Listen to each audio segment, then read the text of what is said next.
Today we're working on a Saab 97X 4.2 I.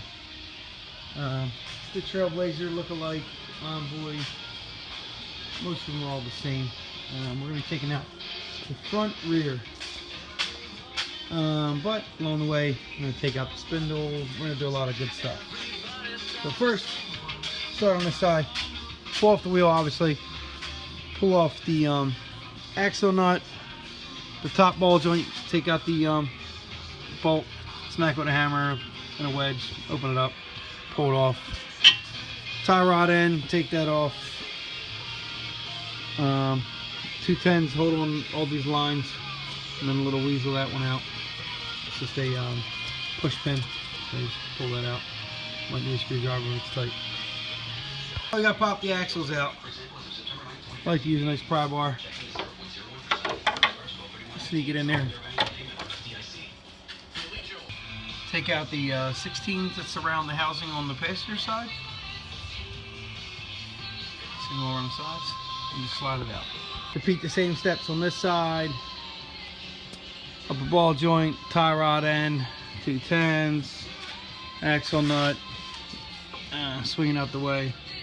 Now I gotta take a pry bar and pop the axle out again. These big boys.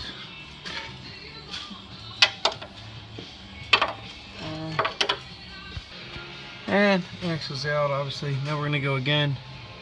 1, 2, 3.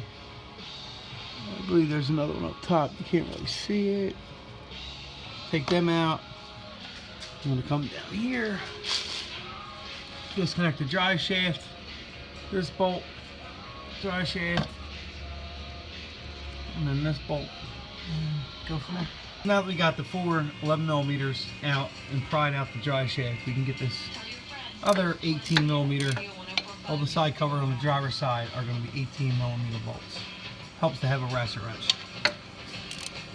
So everything I'm reading online is that take the motor mount bolts out.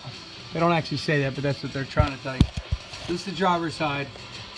Take the lower motor mount bolt, again an 18. Use an extension and a swivel and a gun. You got it, or a pry bar. And then the same thing on the passenger side. You got a right there, see it? Alright. And then we're gonna put a block of wood on the bottom of the oil pan. And I got a stand if you got a jack and a block of wood. And just put a little pressure on it. So I have it on the stand now. I said a piece of wood and a jack will do you just fine. And you see how much more room I got for that last bolt. The last 18 we're gonna attack. So you're gonna take out the clutch fan and the shroud. It's gonna be easy, it's not really hard.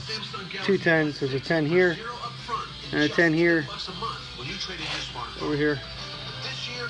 Take the radiator hose off, take it off and rotate it so it lose all the fluid. Get that out of the way, it's gonna help us a lot. Okay, so now we think we got all the bolts out. We're hoping we got all the bolts out. We're probably left a little. And boom, we fell out. Anybody hungry for a peanut? Okay, so now as you can see, it's loose. And we're playing with the motor mounts. We're almost there. So close, so close. We get that. Trying to really wedge the motor to the right side of the car, passenger side. I took the fan trowel and stuff out, like I said. So that's where we're at now. Ratchet strap the side of the motor using the crank pulley, and then weasel her out.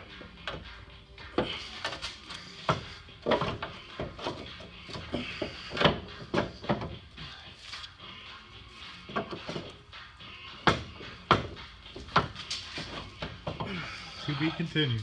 To be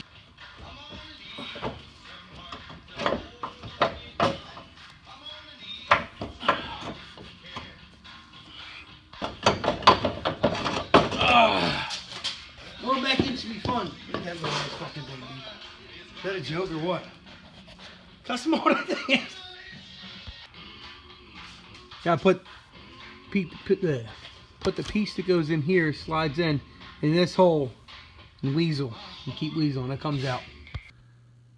Just to add a quick note, I found it was much easier to remove the whole spindle and actually tie it off to the upper control arm with a seatbelt or a strap. And you could probably get away with not taking the passenger housing all the way out, but I highly recommend taking it out so you can re-grease the inside. It does not have fluid inside, it has grease in the bearing side.